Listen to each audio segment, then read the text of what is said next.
할렐루야! 네, 감사합니다. 3일 저녁이 되었습니다. 요즘 날씨가요, 연일 낮 최고 기온이 30도가 넘습니다. 점점 더워지고 있어요. 그래서 이거 여름이 너무 빨리 온 거 아닌가. 보통은 봄인데 이제 여름이 되려나 그러다가 장마가 옵니다.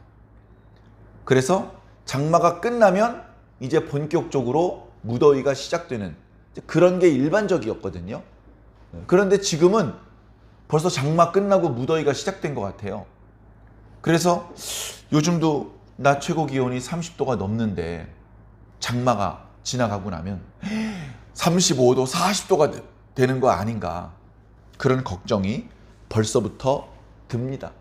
여러 가지로 이상 기온을 이야기하는 사람들은 올해는 아주 무더울 것이다, 겨울은 무척 추울 것이다 라고 그렇게 예상을 하고 있는데, 아무쪼록 사랑하는 성도 여러분, 다치거나 몸 상하시는 분이 없기를 진심으로 바랍니다.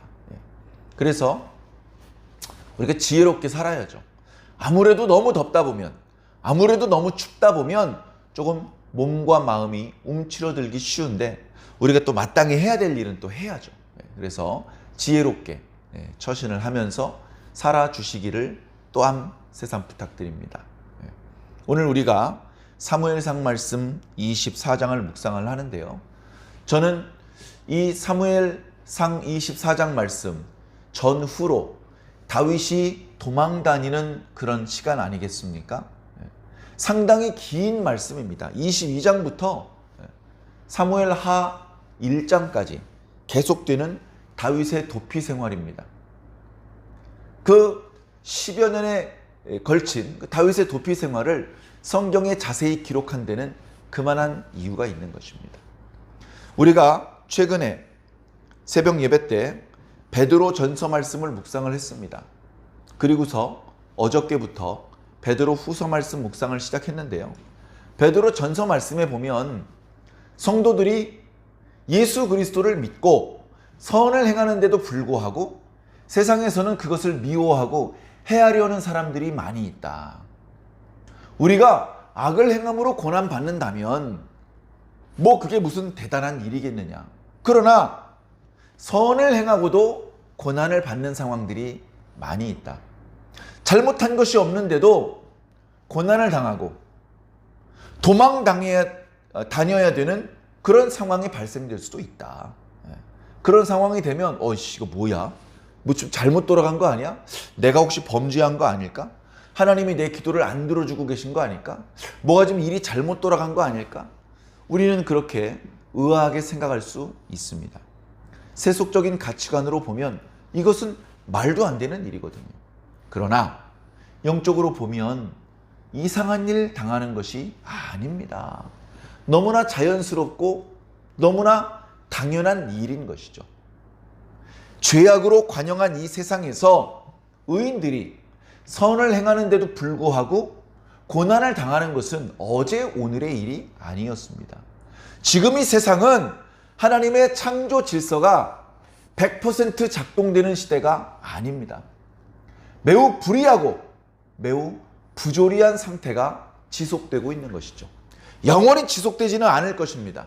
하나님께서 언젠가 이 불의하고 부조리한 세상에 마침표를 찍으실 것입니다. 우리가 흔히 말하는 최후의 심판이죠. 더러워져 있는 이 세상을 주님께서 친히 정화시키실 것입니다. 그것은 인간의 의지와 능력으로 할 수 있는 일이 아닙니다. 오직 주님의 전능하신 힘으로만 할 수 있는 일입니다. 그때가 되면 죄인들은 소멸될 것입니다. 그 죄에 대한 응분의 처벌을 받게 될 것입니다. 의인들은 그동안 당하던 부당한 고난이 끝날 것입니다. 억울해서 흘리던 눈물을 하나님께서 닦아주실 것입니다.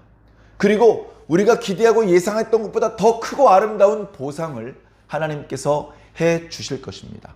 베드로전서 1장에는 그 보상에 대하여 썩지 않고 더럽지 않고 쇠하지 않는 기업이다, 그렇게 말씀하셨고, 예수 그리스도께서 다시 오실 때에 그 모든 구원이 완성될 것을 말씀해 주셨습니다. 그때까지는 안타까운 일들이 덜어 있는 겁니다. 그리스도인들이 고난을 당하는 모습을 보면 불신자들이 비방을 할 수 있습니다. 야, 예수가 하나님이라며? 능력이 탁월하다며? 야, 그러면 예수를 믿는 자들에게 복을 줘야지. 예수 믿는 사람들이 기도한 내용들을 들어주고 그 사람들 병도 빨리빨리 치료해주고 먹을 것도 충분히 채워주고 주머니에 돈도 좀 가득가득 채워줘야 되는 거 아니냐? 야, 예수 믿는다면서 어떻게 저 불신자들보다 더 가난해? 저 불신자보다 더 몸이 약해? 저 불신자보다 더 되는 일이 없어. 어떻게 된 거야? 그런 얘기 들으면 믿는 사람들이 힘이 빠집니다.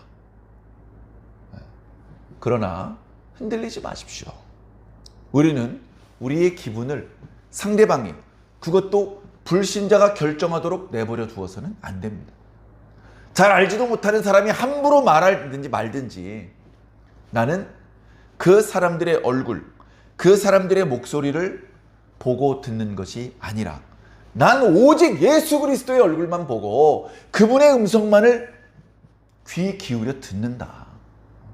주님께서 괜찮다고 하셨는데 세상 사람들이 안 괜찮다고 한다고 해서 불안해할 필요가 조금도 없다. 걱정 없습니다. 걱정 없습니다. 예수님 믿고 순종하는 것이고 예수님 믿고 충성하는 것입니다. 자, 다윗이 어떤 상황입니까? 지금 하나님께 복을 받았어요. 하나님께 은사도 많이 받았어요. 골리앗을 쓰러뜨리기도 했고요. 많은 사람의 사랑을 받고 있습니다. 선지자 사무엘도요, 다윗을 인정해주고 있어요. 제사장 아비아달도요, 다윗을 인정해주고 있어요. 그런데 성령으로 기름 부음 받아가지고 이제 이스라엘의 왕이 되기로 예정되어 있는데, 그런데 도망자 생활이라니 이게 웬 말입니까? 이거 뭐 잘못된 거 아닙니까? 다윗이 하나님께 범죄했습니까? 다윗이 하나님께 벌 받고 있는 겁니까? 자, 이런 생각을 할 수 있는 것이죠. 다윗이 하나님께 죄를 많이 지었나 봐. 아니, 한두 달도 힘들 텐데 10년을 도망 당겼대. 얼마나 큰 죄를 지었으면. 다윗도 사람이고 다윗도 죄를 지었죠. 그 죄 때문에 벌도 받았습니다. 그러나 지금은 아니에요. 나중에 왕이 된 이후에 마음에 어떤 근신하는 마음이 풀어져서 범죄를 한 적이 있죠. 다윗이 범죄한다고 눈 감아주시고 그렇지 않습니다. 죄를 지었으면 벌을 받는 것입니다. 근데 지금은 다윗이 무슨 하나님 앞에 야단 맞을 만한 죄를 짓지 않았단 말이에요. 오히려 하나님께 사랑받고 칭찬받고 축복받는 상황이라는 말입니다. 그런데 도망자 신세예요. 다윗은 자신이 도망자 신세인 것을 하나님께 원망하지 않습니다. 마음에 안 들어. 도망 다니는 게 쉽겠습니까? 자신의 신세를 한탄하지 않습니다. 하나님을 원망하지 않습니다. 무리수를 써서 그 힘든 생활을 빨리 끝내려고 하지 않습니다. 다윗의 도망자 생활 10년 기간 동안 성경은 계속해서 사울과 다윗을 비교하고 있습니다. 사울은 철저한 여호와 신앙인이 아닙니다. 인본주의자예요. 선지자를 거역하고 불순종하고 제사장을 죽입니다. 말로는 야 고맙다, 하나님께서 너한테 복 주실 거야. 말로는 습관적으로 그렇게 말하지만 마음속 깊은 곳으로부터 진심으로 하나님을 두려워하는 마음은 없습니다. 그러다 보니까 나중에 나오겠습니다만 정말 위기의 순간에 하나님께서 아무 말씀이 없으셔요. 선지자를 통해서도 말씀이 없으시고 제사장을 통해서도 말씀이 없으시고 꿈으로도 말씀이 없으시고 너무나 큰 두려움에 무당을 찾아가는 지경에 이르게 됩니다. 그러면서 하나님의 사랑을 받고 있는 다윗을 까닭없이 미워해, 질투해, 죽이려고 합니다. 사울이 다윗을 죽이려는 것은 너무나 부당한 것입니다. 너무나 부당한 것이에요. 아무도 다윗을 죽이려고 하지 않습니다. 사울의 아들 요나단도 다윗을 사랑해요. 사울의 딸 미갈도 다윗을 사랑해요. 사울의 신하들도 전부 다 다윗을 신뢰하고 있고요. 사울의 군부대 장교들도 다윗을 존경해요. 나이는 어리지만. 그런데 사울 혼자서 안 돼, 그놈은 죽여야 돼, 이러고 있는 겁니다. 반면 다윗은 어떻습니까? 다윗은 의도치 않게 하나님께 범죄한 사실도 없고 왕에게 실수한 것도 없음에도 불구하고 오히려 칭찬받고 초고속 승진을 해서 천부장이 됐으며 왕 앞에 존귀한 자가 되어서 왕과 함께 식사하고 왕의 사위가 됐어요. 그랬던 다윗이 갑자기 왕의 미움을 사고 도망가지 않으면 죽임을 당할 수밖에 없는 그런 상황이 됐다는 것은 매우 억울하고 분통 터지는 일입니다. 다윗이 정말로 힘이 없어서 도망간 게 아니에요. 멍청해서 10년씩이나 도망다닌 게 아니에요. 다윗은 그런 부당한 고난을 당하고 있으면서도 하나님을 원망하지 않았습니다. 자신을 죽이려는 사울에게 보복하지 않았습니다. 무리한 방법으로 그 고난의 기간을 단축시키려고 하지 않았습니다. 다윗은 계속해서 하나님을 섬기고 하나님 중심으로 살았습니다. 빨리 고난을 끝내고 싶죠. 그러나 자기 멋대로 하나님께서 지시하지 않은 행동을 하지 않고 하나님의 때와 하나님의 방법을 기다리는 거예요. 사울이 죽겠지. 사울이 하나님 앞에 범죄했는데 회개하고 하나님 앞에 용서받는다면 모를까? 저런 식으로 계속 범죄하면 하나님께서 사울을 죽이시겠지. 그러나 내 손으로 죽이진 않을 거다. 하나님께서 죽이시든지 살리시든지 하나님께서 하시는 거고 난 상관없어. 그런 신실한 다윗의 모습, 그렇지 못한 사울의 모습이 계속해서 대비가 되고 있는 것입니다. 오늘 말씀에도 사울과 다윗의 모습이 너무나도 선명하게 차이가 납니다. 지난 시간에 다윗이 도망하는 와중에도 블레셋 사람들에게 괴롭힘을 당한다는 그일라 사람들의 이야기를 듣고 쫓아가서 도와줍니다. 옆에 있는 측근들이 가지 말자고 해요. 가면 우리들의 위치가 드러나고 그러면 사울이 군대를 몰고 포위망을 좁혀올 텐데 그럼 우리 위험해집니다. 한 번 더 기도합니다. 하나님께서 가라고 하십니다. 그래서 가서 그일라 사람들을 블레셋 사람들의 손에서 건져줍니다. 너무나 고마워했죠. 그런데 소문이 사울이 군대를 몰고 그일라로 온다는 소문이 있습니다. 다윗이 다급하게 또 하나님께 기도합니다. 하나님, 정말로 사울이 내려오겠습니까? 사울이 내려올 것이다. 그렇습니까? 그러면 이 그일라 사람들이 우리를 배반하고 우리를 붙잡아서 사울에게 내줄까요? 그 사람들은 어쩔 수 없이 너희들을 붙잡아서 사울에게 내줄 것이다. 그렇게 응답을 하시자 도망갔습니다. 좀 오랜 도망자 생활 끝에 잠깐 쉬고 좀 풍족히 먹으려고 했는데 양식도 제대로 챙기지 못한 채 급하게 도망 나올 수밖에 없었습니다. 그래서 사울이 돌아갔죠. 그러다가 다윗의 일행이 10 광야 근처에 있을 때 10이라는 지역에 있는 사람들이 신고를 합니다. 왕이시여, 다윗이 우리 동네에 숨어 있습니다. 와서 잡아가십시오. 그래가지고 또 군사를 몰고 옵니다.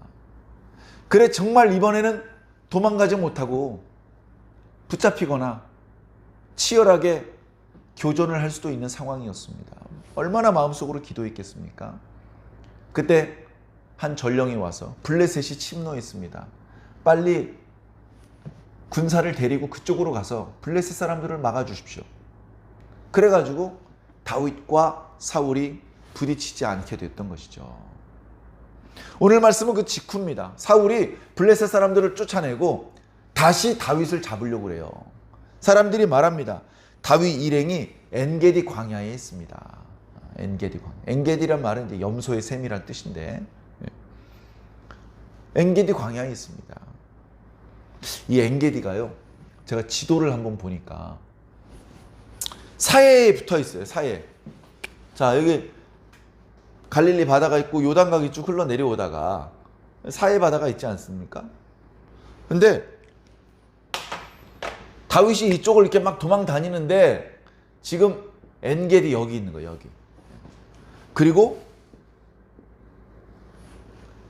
사울의 군대도 이렇게 포위망을 만들어 가지고 엔게디 쪽으로 오고 있는 겁니다. 사해가 뒤를 막고 있으니까 도망을 갈 수가 없는 상황이에요.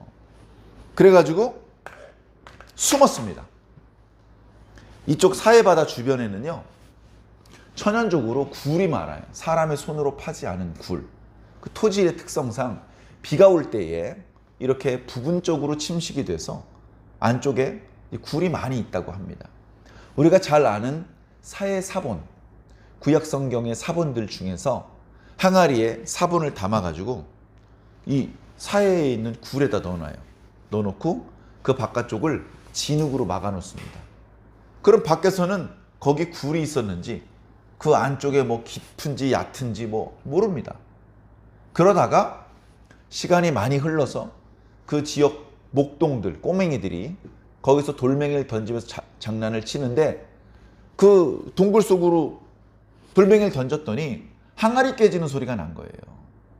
그래가지고 야, 이거 뭐지? 옛날 사람들이 뭐 보물 묻어놨나? 그래서 갔더니 이제 사해 사본이 있는 겁니다. 그래가지고 이거 뭐지? 이거 오래된 것 같은데? 해가지고 그 중에 하나를 들고 그 오래된 문서를 연구하는 박사님들한테 이제 갔어요. 가서 보니까 한쪽 부분을 불에 태워서 냄새를 맡기도 하고 여러 가지로 거기 적혀 있는 걸 보더니 이거 진짜 성경이다. 그래가지고 본격적으로 사해 사본을 발굴을 했죠. 그래서 발견된 게 사해 사본 이쪽 지방에 있었던 사본입니다. 이쪽 지방은 절벽이 아니, 이쪽은 절벽이거든요. 거기에 이제 항아리 서너 개를 겨우 넣을 수 있는 조그만한 굴도 있고 여러 사람이 안쪽으로 깊숙이 들어가서 숨을 수 있는 깊은 굴도 있었던 모양입니다. 그 굴 속에 들어가요. 밖에선 보이지 않죠.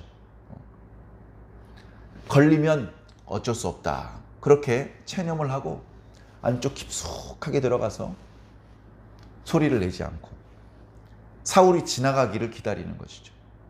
자, 그렇게 하고 있는데 말씀을 보니까 사울이 뒤를 보러 들어갔다라고 3절에 기록하고 있습니다. 나나주에 보니까 발을 가리러 들어갔다.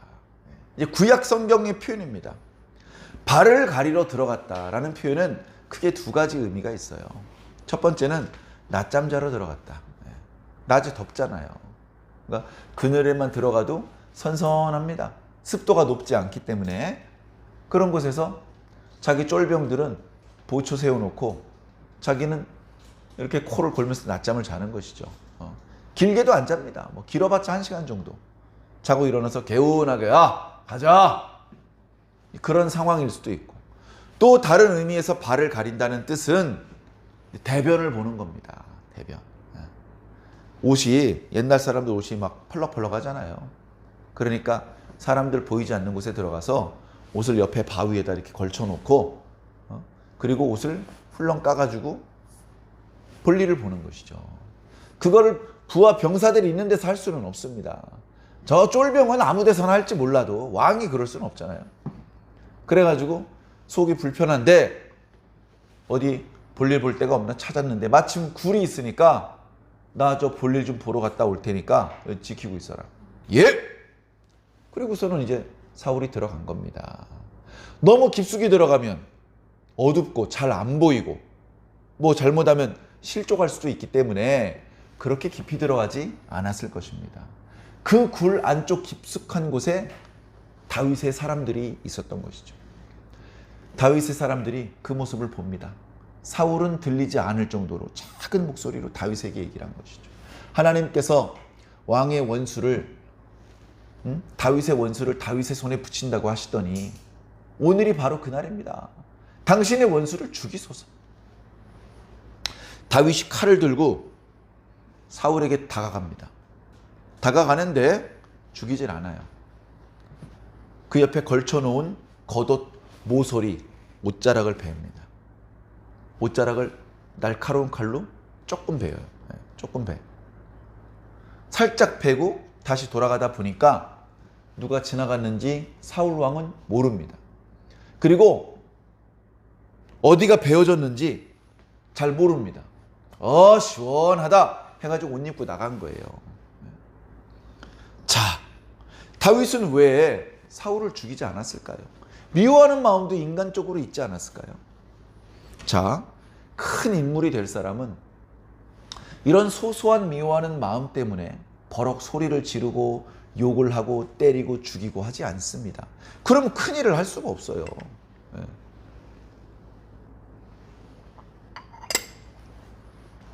많은 분들이 얘기를 합니다.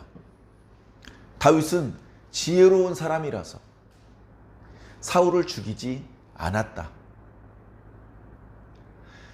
사울을 죽이면 다윗은 잃어버리는 게 더 많아요. 자, 사울은 누구냐면요, 자기랑 의형제를 맺은 요나단의 아버지입니다. 그러니까 어때요? 다윗의 아버지예요. 그죠? 자기 하나밖에 없는 아내의 아버지입니다. 장인어른이죠? 역시 아버지예요. 그 다음에 이스라엘의 왕이잖아요. 블레셋이 수시로 틈을 엿보고 있는데 왕이 없으면 이제 블레셋은 어떻게 막습니까?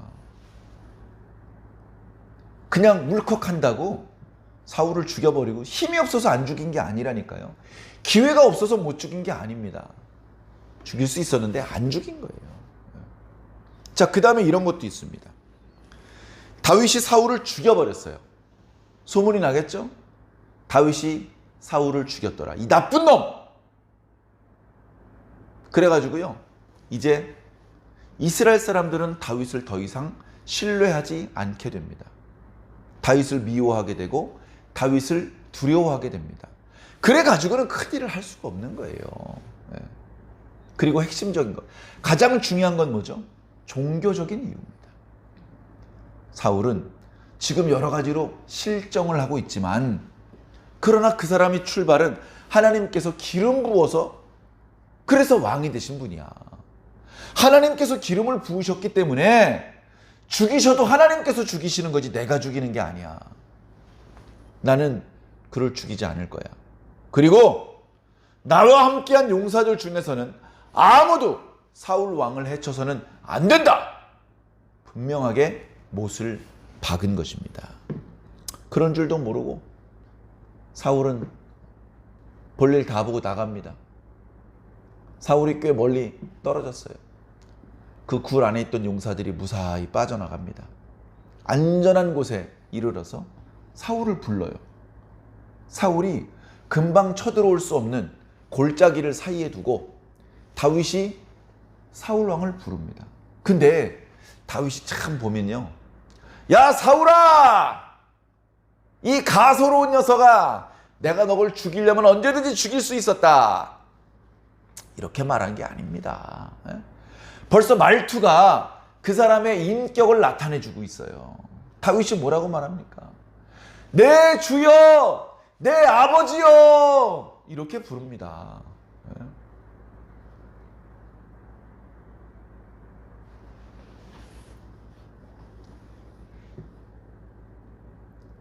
내 아버지여, 그렇게 부르고 엎드려 절을 해요.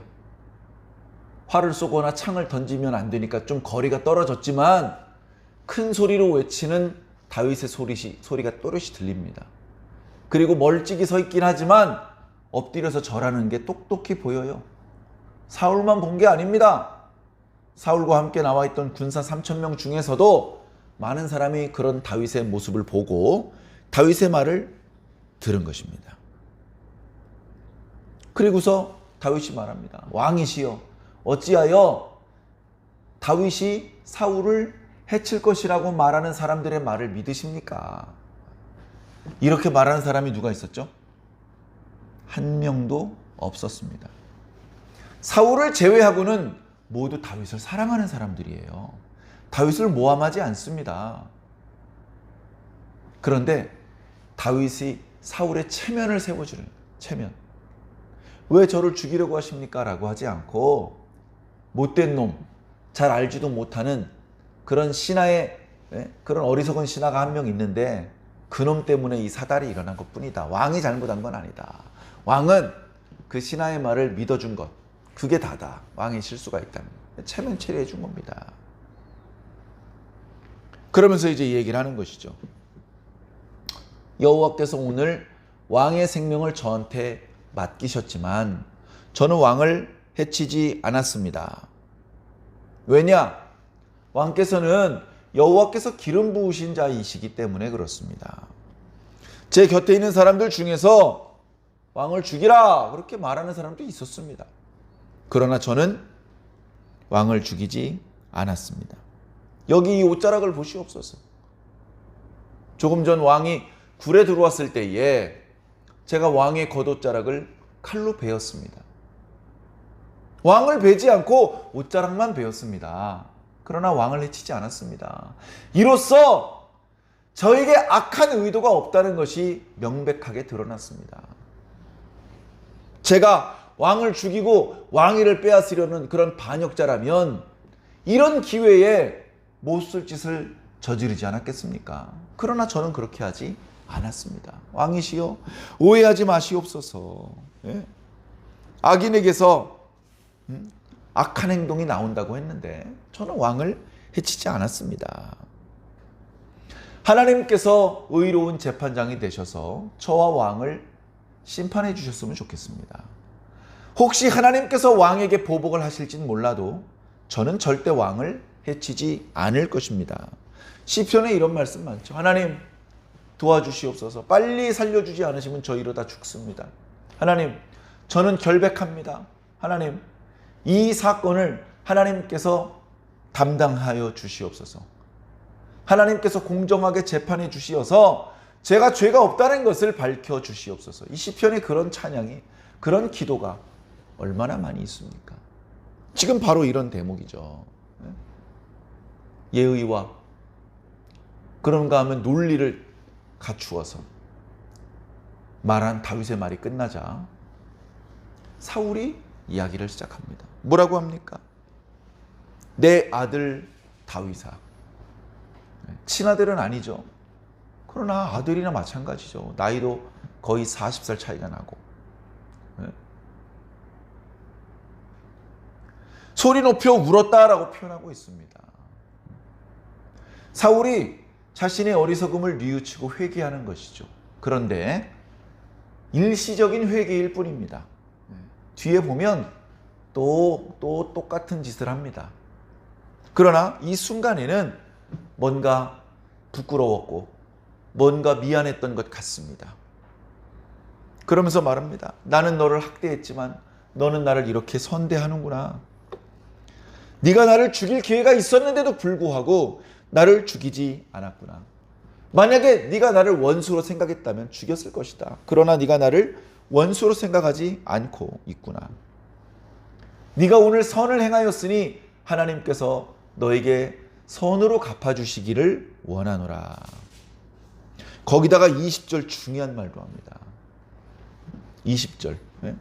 그 17절에도 중요한, 이 사울이 한 말이지만요.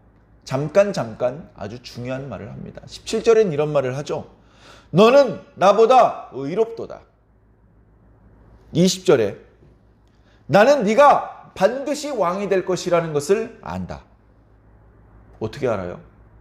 자기 아들 요나단을 왕으로 세우고 싶어서 다윗을 죽이려고 나온 사람이 격정에, 감정에 복받쳐서 자기 마음속 깊은 곳에 진심이 나오는 거죠. 결국은 네가 왕이 될 거라는 것을 알고 이렇게 불안정한 이스라엘이 네 손에서 견고하여질 것이라는 것 또한 내가 안다. 그러니 너는 이제 내 후손을 끊지 않고 내 아버지 집에서 내 이름을 지워버리지 않을 것이라는 것을 나에게 맹세해라. 맹세해 주었습니다. 그리고서는 헤어졌죠.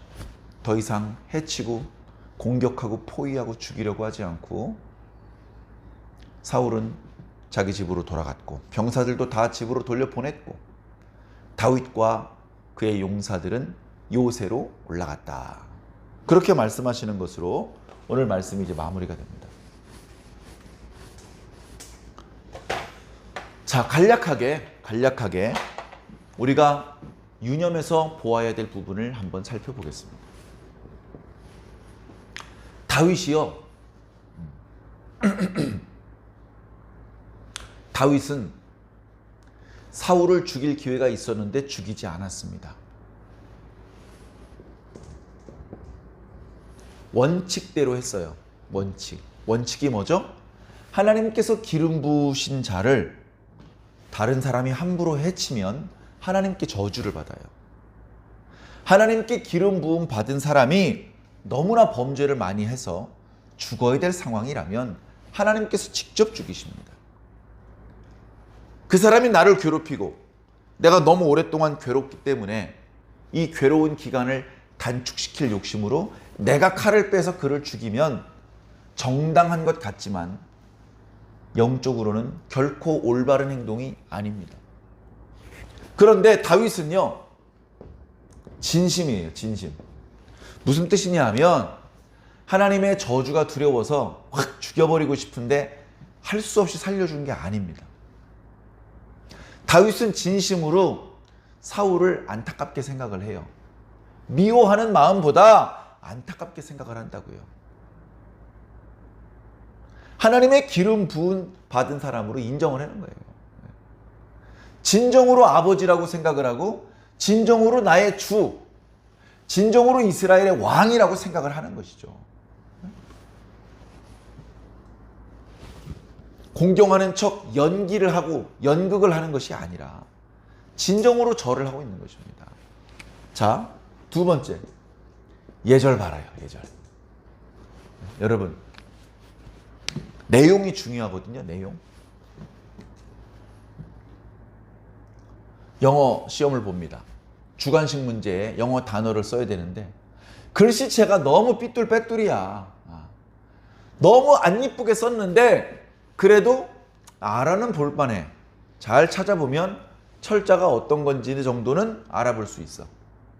그래서 철자가 맞으면 맞는 걸로 해줘야 됩니다. 다시 말해서 내용이 중요하다고요. 그런데 형식도 중요하다.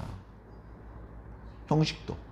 다윗이 사울에게 욕을 하고 반말을 하고 건방진 소리를 하고 그렇게 하지 않는다고요.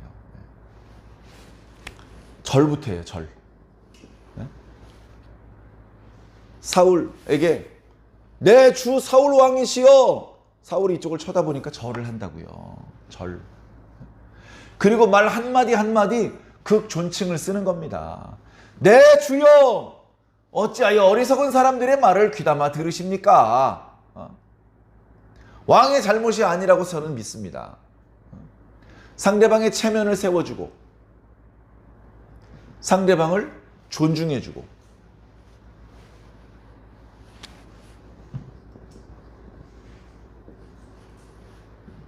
그리고 이야기를 할 때 이 얘기했다 저 얘기했다 하는 것이 아니고 논리정연하게 얘기를 합니다. 논리정연하게.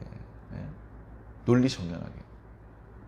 악은 악인에게서 난다고 했는데 저는 오늘 해치지 않았습니다. 따라서 저는 악을 행하지 않았고 저는 악인이 아닙니다. 그렇게 이제 이야기를 하는 것이죠. 자, 그러다 보니까 세 번째는요, 발견을 합니다. 발견도 잘해야 돼요. 원칙대로 살았어요. 그리고 예절 바르게 행동을 했어요. 근데 발견을 못했어. 그러면 뭔가 2% 부족한 것입니다. 자, 발견은 뭐냐? 조금 전에 말씀드렸던 것처럼 17절과 20절에 있는 것처럼 비록 하나님의 영이 떠나가지고 계속해서 실수와 실패를 거듭하고 있기는 하지만 그런 사울의 입을 통해서 너는 나보다 옳도다. 나는 네가 반드시 왕이 될 것이라는 것을 안다. 이스라엘은 네 손을 통해서 견고하게 될 것이라는 것을 안다. 이런 말을 했어요. 그걸 놓치지 않고 다윗이 들은 겁니다. 아, 내가 지금은 도망자 생활을 하고 있지만, 아직은 안심할 수 있는 때가 아니지만, 아직은 내가 준비가 덜 돼서 하나님께서 날 단련시키고 계시고 준비시키고 계시지만, 그러나 때가 되면 하나님의 때에 나는 이스라엘의 왕이 되겠구나. 그때 우리 이스라엘이 견고해지겠구나. 그걸 마음속으로 깨닫는 거예요. 다윗의 비전이 더욱 선명해지고 더욱 강렬해지는 순간이죠. 그렇게 해서 여전히 요새로 올라갔다는 것은 도망자 신세나 다름이 없다는 것입니다. 여전히 요새에 올라가 있으면서 자기의 용사들 중에서 몇 사람들을 멀찍이까지 내보내서 혹시라도 사울이 마음을 바꿔서 또 군대를 몰고 포위망을 좁혀오는지 수소문을 해야 되고 감시를 해야 됩니다. 그렇게 하고 또 이리저리로 또 도망 다닐 수밖에 없는 상황이었지만, 그럼에도 불구하고 다윗의 가슴은 뜨겁게 불탔을 것입니다. 나는 네가 이스라엘의 왕이 될 것이라는 것을 안다. 그런 이야기를 들었기 때문에 그렇죠. 우리도 마찬가지입니다. 어쩌면 우리 그리스도인들이 이 땅에 살면서 부당한 고난을 당하는 것, 선을 행하는데도 불구하고 비방을 듣는 것, 그것은 이상한 일이 아닙니다. 다윗과 마찬가지 상황 가운데 있는 것입니다. 이때 자신의 상황을 비관하고 불평하고 하나님께 원망하고 무리수를 써서 이를 그르치는 그런 모습이 되어서는 안 됩니다. 고난 중에도 여전히 형제를 사랑하고 여전히 선을 행하는데 힘을 쏟아야 됩니다. 너무나 큰 어려움이 있으면 하나님께 도와달라고 기도해야 되고, 공평하신 하나님께서 이 사건 가운데 자신의 결백을 인정해 주시기를 기도해야 됩니다. 우리의 영혼을 하나님께 부탁드려야 하는 것입니다. 그렇게 무리수를 쓰지 않고 하나님의 때를 기다리고 하나님의 방법을 고집하는 것이 오늘 저와 여러분들의 모습이 되어야 됩니다. 그래서 우리도 우리의 원칙이 있어야 됩니다. 다윗은 하나님의 기름 부은 문자를 해치면 안 돼. 그런 이제 원칙이 있었는데, 우리에게는 어떤 원칙이 있을까요? 처음 듣는 그 의미가 난해한 그런 원칙을 지금 말씀드리고 싶지 않습니다. 이미 여러분도 알고 있는 원칙들이 얼마나 많이 있습니까? 자, 예를 들어 볼까요? 자, 주일을 거룩하게 지킨다. 주일 성수. 그죠? 수입의 10분의 1을 하나님께 바친다. 여기서 수입은 돈도 되고 나의 재능도 되고 나의 시간도 되는 겁니다. 10분의 1을 하나님께 바친다. 예배 드린다. 예배에 빠지지 말고, 예배 시간이 몇 시인지 다 알지 않습니까? 지각하지 말고 신령과 진정의 마음으로 예배에 집중한다. 하나님의 말씀을 함께 읽고 묵상한다. 하루라도 기도하지 않고 그냥 넘어가는 날이 없이 잠깐씩이라도 기도한다.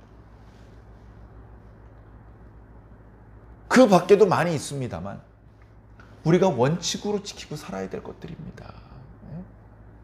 저는 목사지만 똑같은 원칙을 지키며 살고 있습니다. 이거 지키는데 그렇게 큰 힘이 드는 거 아닙니다. 이거 지키는데 무슨 억만금이 드는 거 아닙니다.